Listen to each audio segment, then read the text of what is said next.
नमस्कार दोस्तों, स्वागत है आपका हमारे चैनल स्टडी विद अमित पर। दोस्तों, हमने शिक्षण योग्यता की एक महत्वपूर्ण सीरीज चला रखी है जिसमें आपके आगामी एग्जाम डीएलएड, यूटेट, सीटेट और एलटी के लिए महत्वपूर्ण क्वेश्चन कराए जा रहे हैं। अगर दोस्तों आपका कोई आगामी एग्जाम डीएलएड, यूटेट, सीटेट या एलटी का होगा तो आपके लिए ये एक महत्वपूर्ण सीरीज होगी। तो शुरू करते हैं हम आज का पहला क्वेश्चन। प्रासंगिक अंतर्बोध परीक्षण टीएटी क्या है? तो हमारे ऑप्शन है ऑप्शन ए अव्यय क्षमता का परीक्षण, ऑप्शन बी वैयक्तिक परीक्षण, ऑप्शन सी बौद्धिक परीक्षण, ऑप्शन डी रुचि परीक्षण। तो टीएटी वैयक्तिक बौद्धिक परीक्षण, बौद्धिक तत्व की परीक्षा की जाती है। तो हमारा ऑप्शन बी वैयक्तिक परीक्षण, व्यक्ति का परीक्षण करना। नेक्स्ट क्वेश्चन, निम्नलिखित में से स्थूल पेशीय कौशल है? स्थूल पेशीय अब हमारे यहाँ पर ऑप्शन है उछलना और कूदना। हम पैरों से उछल कूद सकते हैं, बड़ी कोशियां हैं। ऑप्शन बी ब्लॉक बनाना, नहीं हम ब्लॉक नहीं बना सकते। ऑप्शन सी सीढ़ियों पर चढ़ना व उतरना, यस ये बड़ी कोशिका का काम है। ऑप्शन डी नंबर 4 दौड़ना, यस हम दौड़ सकते हैं। हमारे ऑप्शन है कूटना भी यहाँ पे। अब देखते हैं 1, 3 और 4, 1, 3 और 4 कौन से ऑप्शन में? ऑप्शन नंबर डी 1 और 1, 3 और 4 option number D is right answer. Next question, निम्नलिखित में से कौन सा प्रश्न बच्चों की समझ को आंकलित करने के लिए सबसे अच्छा है? बच्चों की समझ देखनी है हमें। ऑप्शन ए सूरज किस दिशा से निकलता है? बच्चा रोज देखता है, किस दिशा से बता सकता है, इसलिए ये तो नहीं होगा। ऑप्शन बी 15 अगस्त के दिन क्या हुआ था? बच्चा इसको भी बता सकता है, तर्क की कोई जरूरत नहीं है इसमें। ऑप्शन सी भारत के प्रधानमंत्री का नाम क्या है? यस बच्चा इसको भी बता सकता है, भारत के प्रधानमंत्री अक्सर चर्चाओं में रहते हैं। ऑप्शन डी धूप में कपड़े जल्दी क्यों सूख जाते हैं? अब बच्चा इसमें तर्क लगाएगा, धूप में जल्दी सूखते हैं और छांव में जल्दी नहीं सूखते हैं। तो option D is right answer. Next question, शिक्षक को विद्यार्थियों का आकलन किस प्रकार के प्रश्नों द्वारा करना चाहिए? अब शिक्षक प्रश्न देगा विद्यार्थियों को। ऑप्शन ए है हमारा प्रोजेक्ट पर आधारित प्रश्न, यस हो सकता है। ऑप्शन बी वस्तुनिष्ठ प्रश्न, यह भी हो सकता है। ऑप्शन सी निबंध आधारित प्रश्न, यह भी है। तो हमारा ऑप्शन हुआ यहाँ पर ऑप्शन नंबर डी, ये सभी विद्यार्थियों के आकलन कर सकते हैं। नेक्स्ट क्वेश्चन, निम्नलिखित में से कौन सा विकल्प सही है? हमें यहाँ पर सही विकल्प बताना है। अधिगम अक्षम बच्चों को किसी भी प्रकार के विशेष शिक्षण विधि की आवश्यकता नहीं होती। जो बच्चा अक्षम है उसे तो विशेष आवश्यकता होगी, इसलिए यह नहीं होगा। ऑप्शन बी पूर्ण दृष्टिबाधित बच्चे बड़े अक्षर वाली पुस्तक पढ़ सकते हैं, नहीं जब पूर्ण दृष्टिबाधित है तो बड़े अक्षर या छोटे अक्षर वाली तो कोई नहीं पढ़ सकते, इसलिए यह भी नहीं होगा। ऑप्शन सी मानसिक रूप से दिव्यांग बच्चों के लिए वैयक्तिक शिक्षण योजना बनाने की आवश्यकता है, यस ये है। ऑप्शन डी चलन बाधित बच्चों के लिए पाठ्यचर्या अनुकूल किए जाने की आवश्यकता है, नहीं ये भी नहीं है। ऑप्शन नंबर डी हमारा उत्तर हुआ यहाँ पर ऑप्शन नंबर सी मानसिक रूप से दिव्यांग बच्चों के लिए वैयक्तिक शिक्षण योजना बनाने की आवश्यकता है। नेक्स्ट क्वेश्चन, शिक्षक को विद्यार्थियों का आकलन किस प्रकार के प्रश्नों द्वारा करना चाहिए? हमारे ऑप्शन है ऑप्शन ए प्रोजेक्ट पर आधारित, ये रिपीट क्वेश्चन है। वस्तुनिष्ठ प्रश्न, निबंध आधारित प्रश्न, ये सभी। नेक्स्ट क्वेश्चन, निम्नलिखित में से कौन सा संज्ञानात्मक पक्ष का एक उदाहरण है? संज्ञानात्मक पक्ष पूछा है यहाँ पर। हमारे ऑप्शन है ऑप्शन ए दूसरों की सहायता करना, नहीं ये नहीं है। ऑप्शन बी तदानुभूतिपूर्ण व्यवहार, यह भी नहीं होगा। ऑप्शन सी अंतर्वैयक्तिक कौशल, यह भी नहीं है। ऑप्शन डी अवधारणा की व्याख्या करना, यस, अवधारणा की व्याख्या करना संज्ञानात्मक पक्ष का एक उदाहरण है। नेक्स्ट क्वेश्चन, चंद्रमा और सूर्य, इन दो शब्दों का प्रयोग करते हुए एक कविता बनाइए। यह किस प्रकार का प्रश्न है? हमारे ऑप्शन है स्मरण आधारित, यह तो नहीं है। ऑप्शन बी समझ आधारित, यह भी नहीं होगा। ऑप्शन सी विश्लेषण आधारित, यह भी नहीं होगा। ऑप्शन डी सृजन आधारित, यस। चंद्रमा और सूर्य को लेकर, इन दो शब्दों को लेकर हम सृजन आधारित कर सकते हैं, किसी भी कविता का सृजन कर सकते हैं। नेक्स्ट क्वेश्चन, कथन सशक्तता समूह सदस्यों के बीच एकता, बद्धता व परस्पर आकर्षण को इंगित करता है, यस, इंगित करता है। हमारा व्याख्या है इसकी, जैसे जैसे समूह अधिक व सशक्त होता है, समूह के सदस्य एक सामाजिक इकाई के रूप में विचार, अनुभव, कार्य करना प्रारंभ करते हैं और पृथक व्यक्तियों के समान कम, जो पृथक व्यक्ति है उनके समान कम करते हैं। तो ये भी सही है। तो हमारे ऑप्शन है इसमें कथन ए सही है, लेकिन इसकी व्याख्या गलत है। नहीं, ये तो नहीं है। ऑप्शन बी व्याख्या सही है लेकिन इसका कथन गलत है, यह भी नहीं होगा। ऑप्शन डी है हमारा कथन और व्याख्या दोनों गलत है, नहीं, यह भी नहीं होगा। ऑप्शन नंबर सी कथन और व्याख्या दोनों सही है, यस, कथन और व्याख्या दोनों सही है। नेक्स्ट क्वेश्चन, श्रव्य दृश्य अध्येता के लिए सीखने की कौन सी विधि अच्छी है? अब हमें श्रव्य दृश्य अध्येता के सीखने की विधि पता करना है। हमारे ऑप्शन है ऑप्शन ए पाठ से संबंधित मुख्य बिंदुओं का बोलना, नहीं, यह तो नहीं है। ऑप्शन नंबर बी पाठ से संबंधित मुख्य बिंदुओं को बोलना व साथ साथ सैंपट पर लिखना, यस, हो सकता है। ऑप्शन नंबर सी करके सीखने के अवसर देना, ये नहीं। ऑप्शन नंबर डी पाठ से संबंधित मुख्य बिंदुओं को सैंपट पर लिखना, ये भी है नहीं। हमारा यहाँ पर सबसे सही उत्तर होगा ऑप्शन नंबर बी, पाठ से संबंधित मुख्य बिंदुओं को बोलना और साथ साथ सैंपट पर लिखना। जो कोई डिफिकल्ट बिंदु होता है उसे हम बोल के साथ साथ बोर्ड पर लिख देते हैं। नेक्स्ट क्वेश्चन, विद्यार्थियों के सीखने को प्रभावित करने वाला बाह्य कारक कौन सा है? इसमें यहाँ पर बाह्य कारक पूछा है, तो ये है हमारा ऑप्शन आत्म प्रत्यय, रुचि, अभिक्षमता, TLM। आत्म प्रत्यय नहीं होगा, रुचि नहीं होगी, अक्षमता नहीं होगी, TLM दिखाकर हम बच्चों को समझा सकते हैं, यह एक बाह्य कारक है। नेक्स्ट क्वेश्चन, निम्नलिखित में से कौन प्राथमिक पुनर्बलन है? प्राथमिक पुनर्बलन पूछा है यहाँ पर। हमारे ऑप्शन है धन, नहीं, है प्राथमिक पुनर्बलन नहीं है। भोजन, ये है। पुरस्कार, ये भी नहीं है। उपहार, ये भी नहीं है।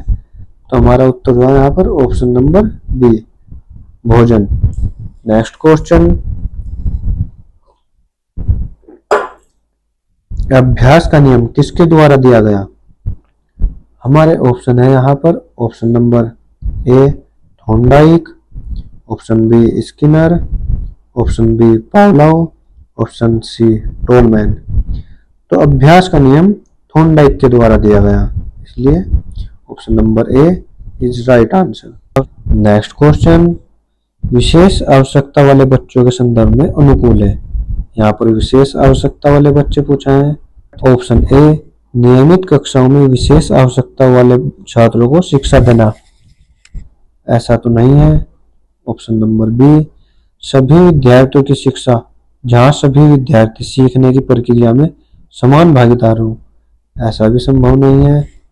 ऑप्शन नंबर सी विद्यार्थियों को समायोजन करने के लिए शिक्षण प्रक्रियाओं, आइसोमेट और आकलन के शिक्षण लक्ष्यों में बदलाव न करें।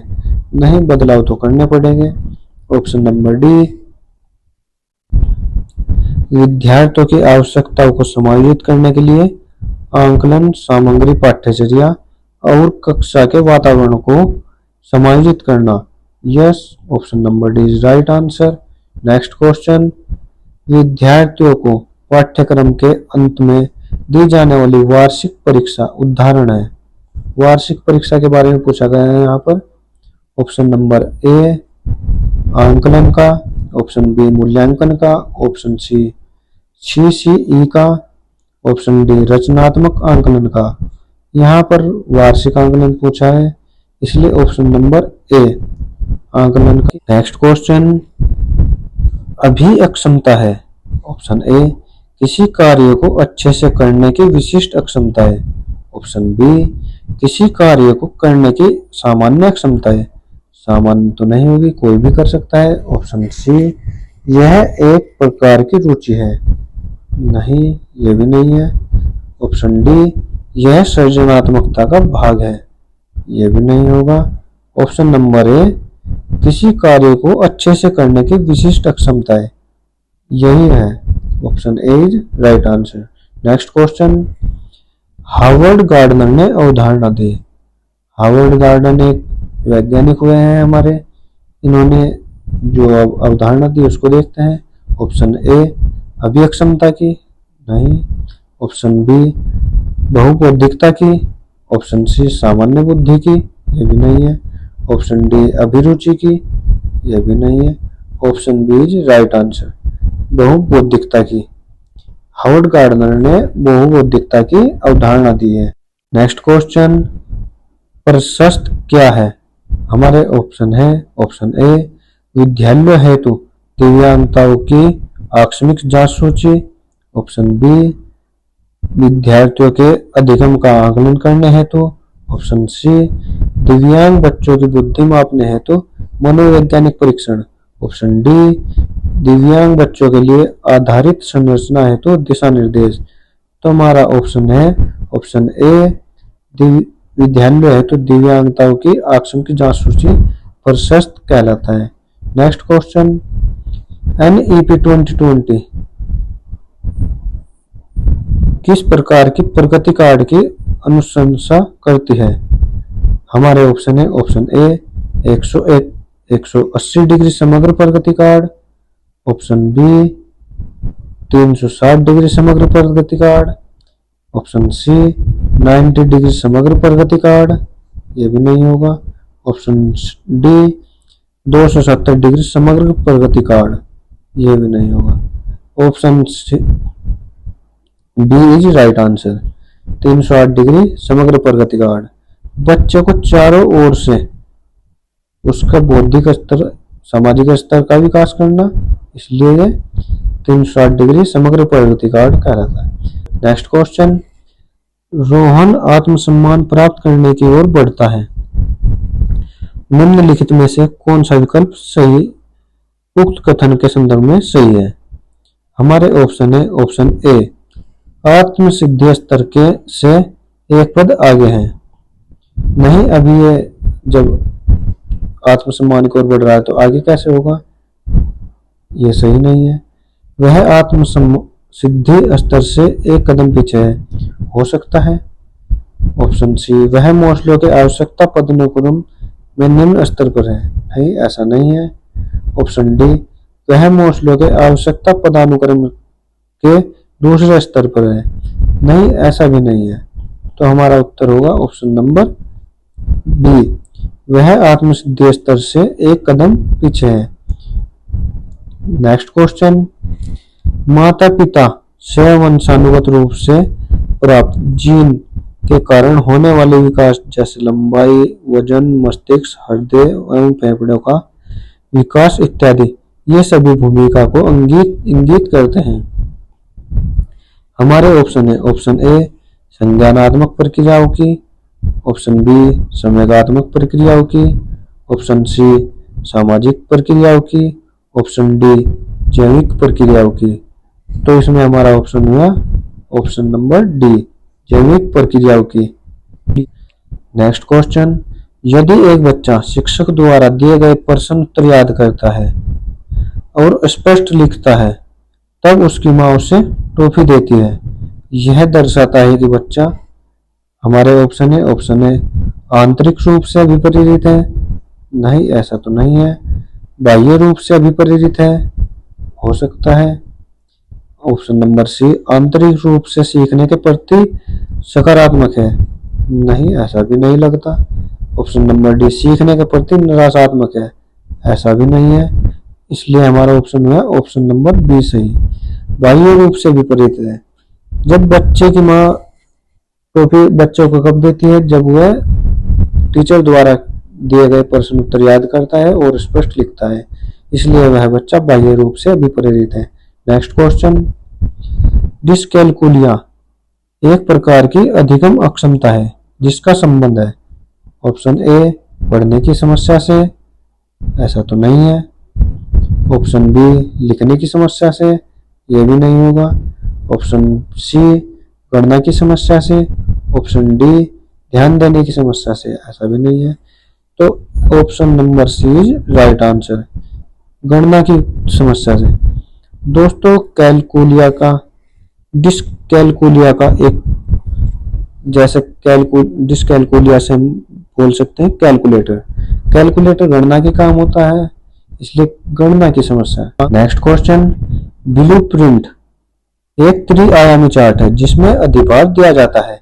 ब्लूप्रिंट किसे बोलते हैं? कच्चे काम के लिए, कच्चा काम, जहां पर हम कच्चा काम करते हैं, यानी कि जब हम क्वेश्चन पेपर बनाते हैं या कुछ भी काम करते हैं तो हम पहले उसे रफ में बनाते हैं, उसी रफ पेपर को ब्लूप्रिंट बोलते हैं। तो अब हम देखते हैं इसमें हमारे एक नंबर पे आंकलन के उद्देश्यों को प्रश्न, यस होगा। विषय क्षेत्रों को, यस ये भी होगा। दीर्घ उत्तरीय प्रश्नों को नहीं, इसमें इतने बड़े प्रश्न, प्रश्नों के प्रकारों को, यस ये भी होगा।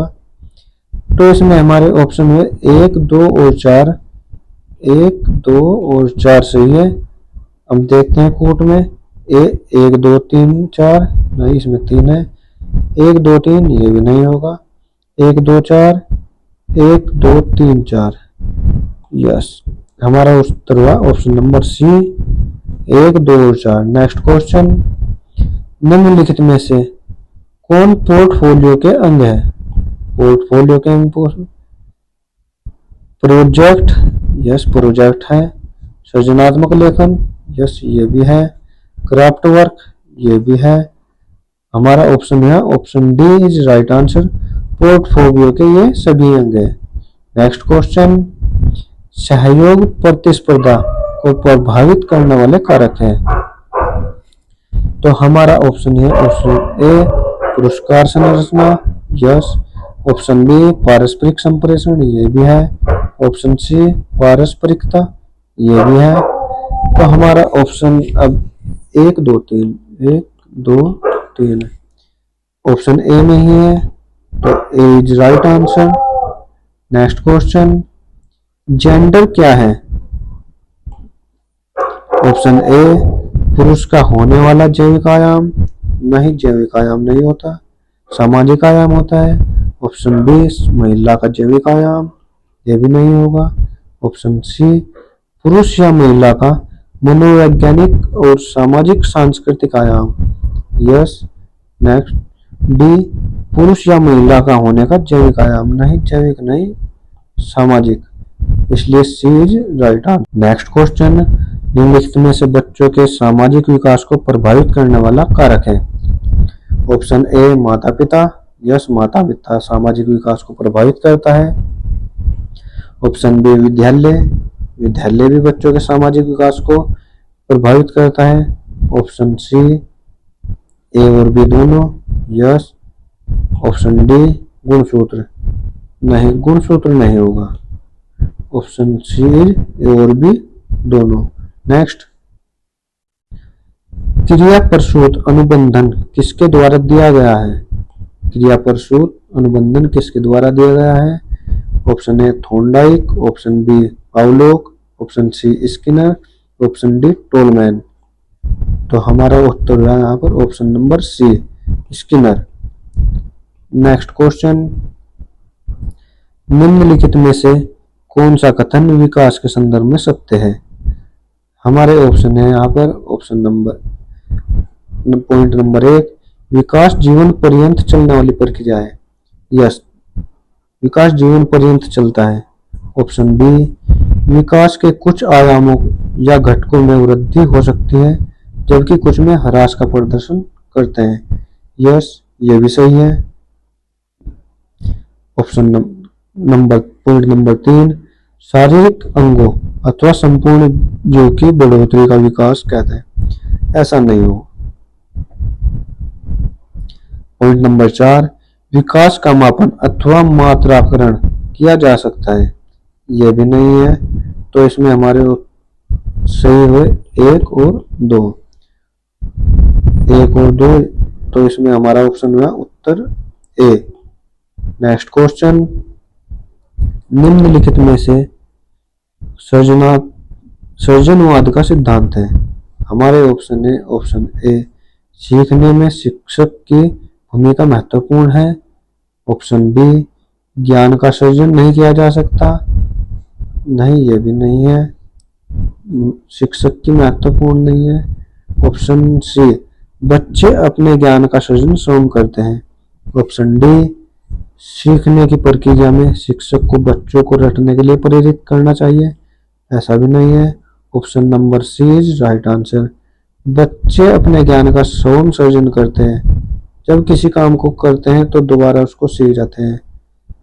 दोस्तों, आज के लिए हमारे इतने ही क्वेश्चन थे। तो थैंक यू। अगर क्लास अच्छी लगी तो लाइक करें, शेयर करें और हमारे चैनल को सब्सक्राइब करें। धन्यवाद।